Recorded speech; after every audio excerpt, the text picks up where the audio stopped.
Welcome everyone to our 35th class of Shar Habitachan. I am your host, Chaya Ben Shimon. We always like to start off with giving because how we give, that's how Hashem will give to us. Let's give generously so Hashem can give us generously. I'm going to put some coins in the tzedakah box. Please join me from home. We're going to say Psalm 20, Kapitel Chaf of Tehillim. The Tzemach Tzedek said if we only knew the power of Tehillim, we would say it day and night.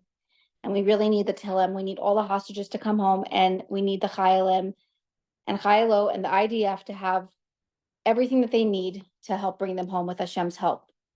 So I'm going to Psalm 20 now. Lam natseach mizmar leDavid yancha Adonai b'yam sarah. Yisagevcha Shem Elohei Akav yishlach ezracha mikodesh. Umitzian yisadecha yizkar kol minchaisecha ve'elascha yidash nesela. Yitin lachachel v'avavcha v'chol atzascha yimalei neranana b'yeshuasecha v'shem Eloheinu yidgal yimalei Adonai kol mishalesecha. Ata yadaiti ki Ashia Adonai mishachai anei mishmei kachai b'goroi seishai yiminai. Ela v'rachav ye'ela v'asusim v'anachnu b'shem Adonai Eloheinu naskir. Hema karu v'nafalu v'anachnu kamnu v'nesaydad. Adonai Yeshua melech yanenu v'yam karenu. We have back with us Devorah Leah Andrusier. We're so happy that she's here. She's a Shar Habitachan enthusiast.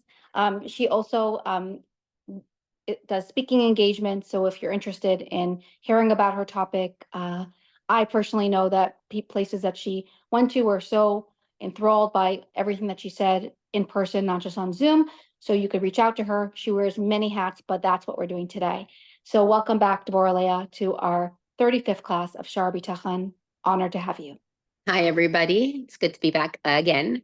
So I know that I left you guys on the cliffhanger, but before we talk on the cliffhanger, we're going to talk a little bit more about our enemies, because it's a very difficult thing to try and love those that we don't really like. So David HaMelech was cursed by Shimi ben Gera. And Avishai said, we have to kill him. He was Myrid B'malchus. He was disrespectful to a king, and we must kill him. And David HaMelech says to Avishai, who do you think Shimi is? You think Shimi has the power? If Shimi ben Gera cursed me, it's because Hashem is cursing me. I must have done something that is deserving of that. And we are not going to kill him because it is all actually coming from Hashem. So David HaMelech, obviously on a very high level, David HaMelech, because no matter what happened to him in his life, and I'm going to reiterate this, no matter what happened to David HaMelech in his life, and he lived a very painful and challenging life, he always took accountability for what he did wrong, and he always thanked Hashem for the bad and for the good in his life, which is why the words of Tehillim are so holy within themselves. Any other prayer, anything, davening, all of that, if it's easier for you to connect, to understand, you can say it in English. But Tehillim, the actual letters of Tehillim, have a holiness that literally storm and penetrate evil decrees in Shemayim. So what I do with Tehillim every year when I have my new Tehillim or my children's new Tehillim is I do read it in English because I want to understand what I'm saying. But then I have learned to say the words in Hebrew. As a younger child, I don't know if any of you had this experience, but I was told that if I say a word incorrectly when I'm saying Tehillim, I'm creating crippled angels. So I was like, okay, that's it. I'm done with Tehillim. Otherwise, what I envisioned was coming up to Shemayim when my time is over here on this earth and being greeted by like the friendship circle of Malachim. So I just said, you know what? I'm not a Tehillim person. Obviously, post October 7th, things changed for all of us. We have a new fire in our soul, a new fire in our gut, and we're actually now mandated to do everything that we possibly can. Like we talked about, we have the soldiers on the front lines in the army, and we are the soldiers here outside of Israel that need to do everything that we can to elevate this world, to dispel darkness, because darkness, we know, is not an entity. Darkness is nothingness. It is just the absence of light. The more light that we add to this world, the more beautiful and healthy our world will be. So now we're going to start talking about what we said. What is the good marriage advice here? is that when we do something for another, I'm not doing it because I want them to praise me. I'm not doing it because I want them to honor me. I am doing it as a true giver. Now, what does that mean? There are givers and there are receivers, and we need to learn how to be proper givers and proper receivers. So I'm giving you something, ... What does the ... mean? Say I make my husband a coffee in the morning, and I have an expectation that because I made him a coffee, he's now going to do something for me. What happens when we live in that space is we're always measuring. Our relationships become transactional, as opposed to I am making my husband a coffee because I get to make my husband a coffee. I want him to be happy. I know that in the morning he needs a coffee, and I'm going to make him a coffee without the ... at the end. I'm giving literally to give. There is no expectation of anything in return. Now, the reverse for a receiver, so often it's very hard for people to receive. You get a gift from someone gives you a compliment, and you don't know what to do with that. What we have to learn how to do is say thank you. So I was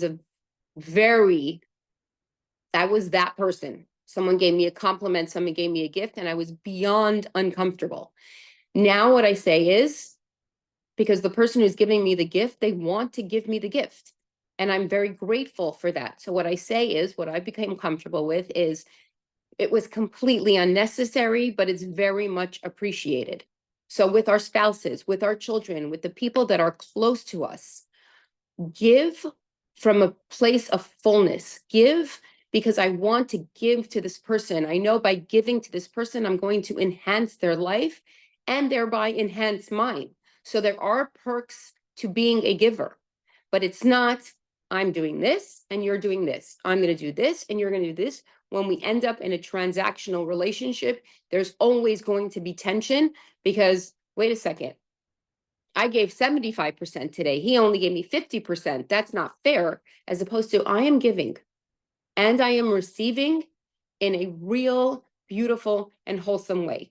When the Baal Shem Tov, he lost his parents when he was 5 years old.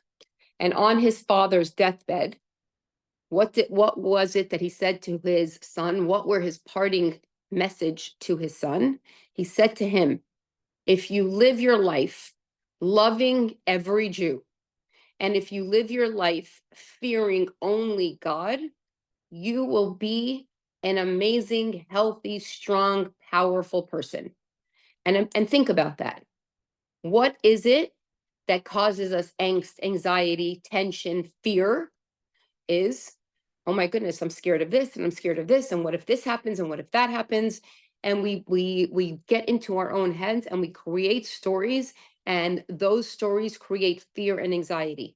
But if I know that I only have to fear Hashem, and that every other seemingly enemy in my life, both the ones that are minimal, like the little interactions here and there, and both the ones like the ones that we're dealing with right now in Israel, if I only fear Hashem, then I know these animals, these terrorists, these barbarians, these people who are evil incarnate, Hashem will do what needs to be done. Now, when I see soldiers dying every day and the hostages still not released, it doesn't feel like Hashem is with us because we only see what we see. We don't see anything behind the surface. But if we have an awareness and a belief that Hashem runs the world and all I have to do is fear God, he will do the miracles that are needed.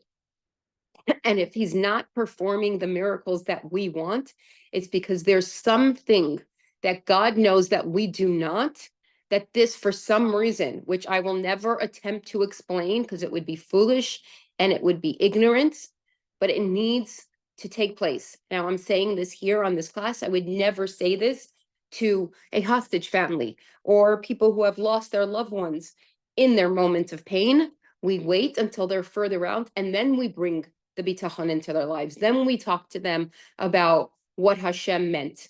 Now, I had the honor and privilege, our community, had the honor and privilege of hosting families who have been broken and shattered.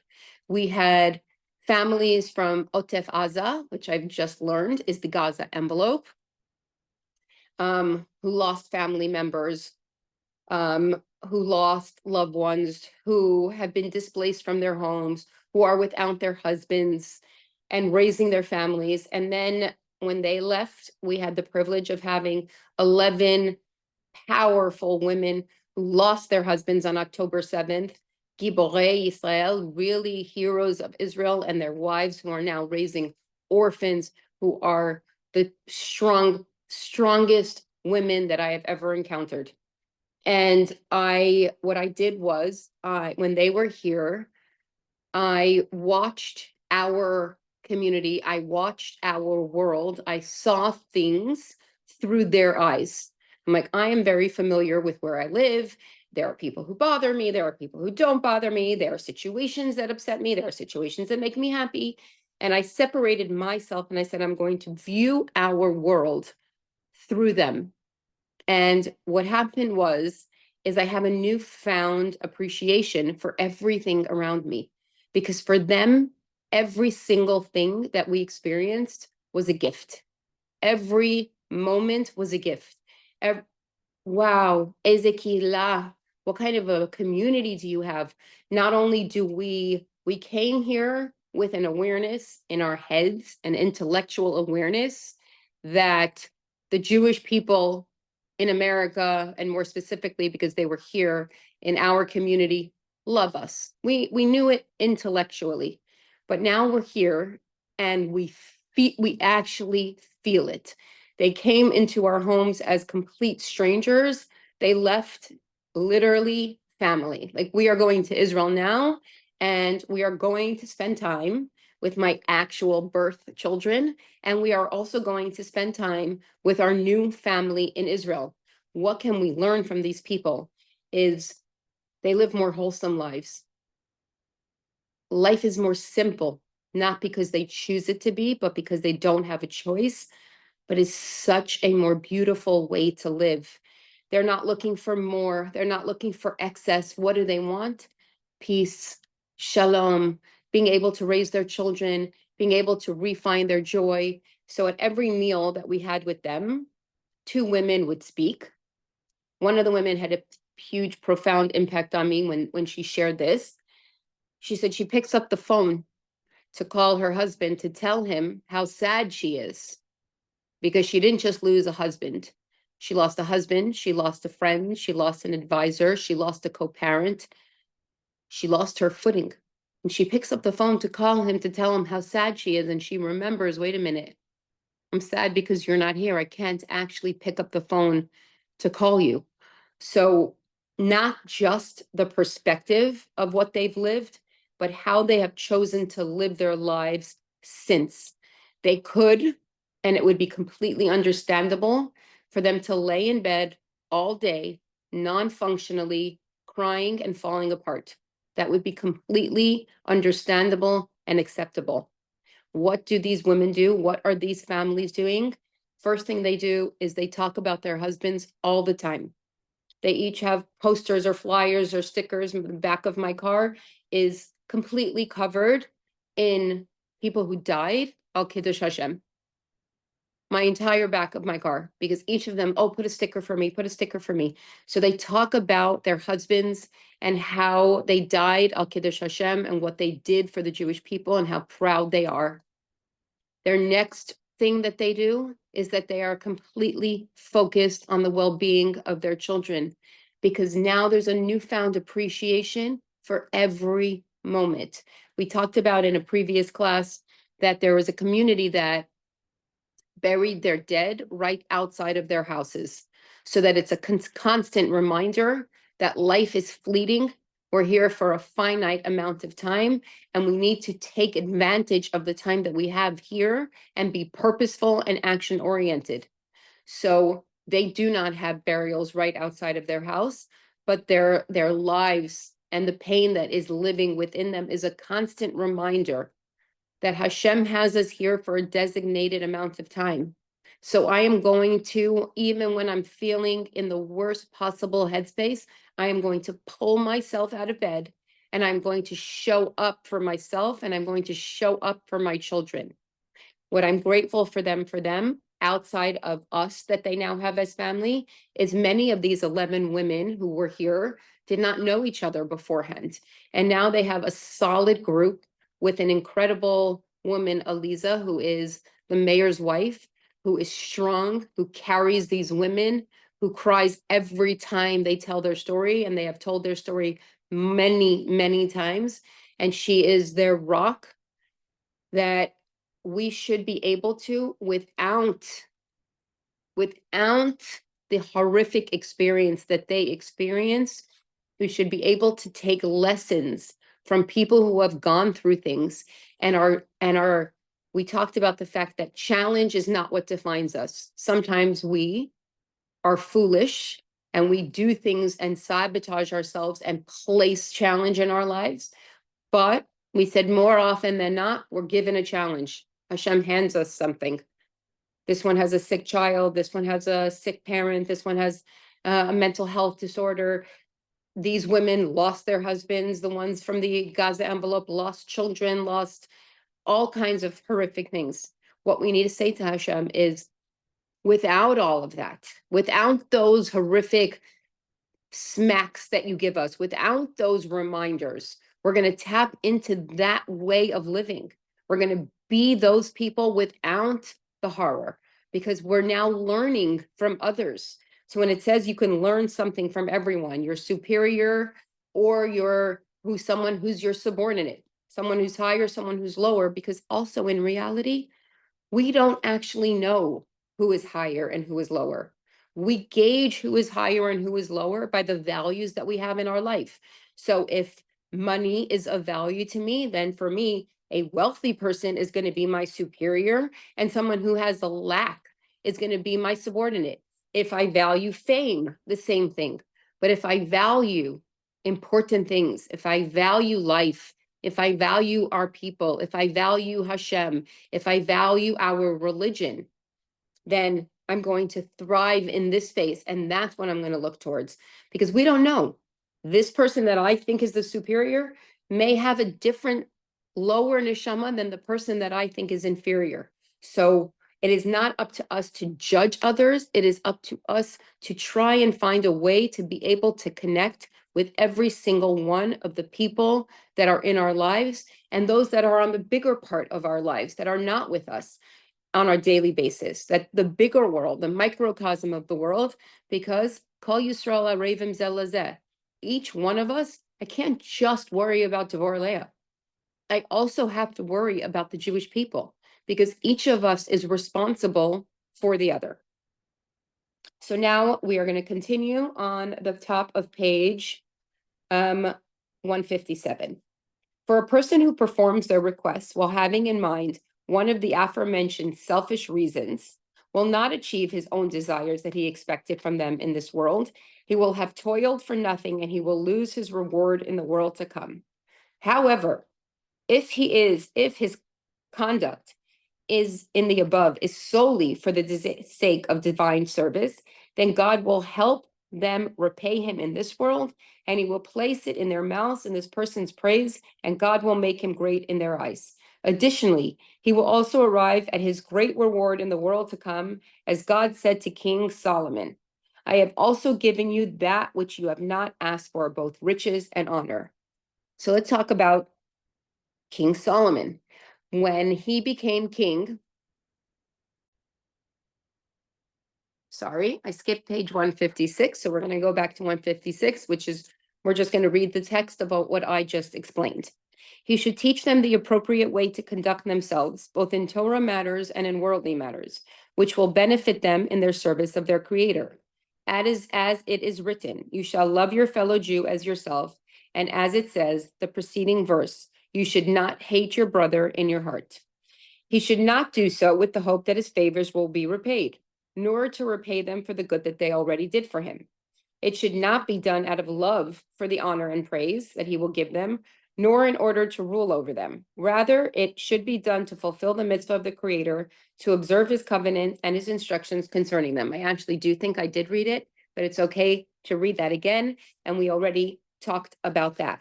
So now I'm going to go back to this need for acceptance of another Jew and to show another Jew love. There are many different types of Jews.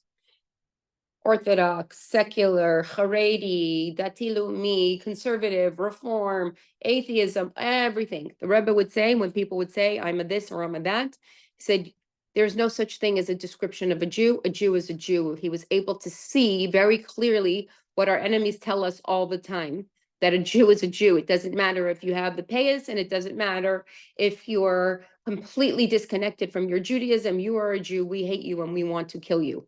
So we, as Jews, need to believe the same thing. We are one. It doesn't matter what level you're at, where you're holding in your life. A Jew is a Jew. Then how do we connect with Jews? It's very rare that a Jew who isn't connected will get inspired and want to reach out and tap into this Yiddishkeit because they listen to an amazing philosophical or intellectual speech. But rather, what is it? When you walk into a Chabad house and on a Friday night and the kids are running around and the house smells delicious from the food that's cooking and there's chaos, but there's love and warmth. People walk into the house, they're like, I need some of this. This is what I'm missing in my life, this beautiful feeling of warmth and love. And this is where we're going to end our class today, but I'm going to share a personal story about my son.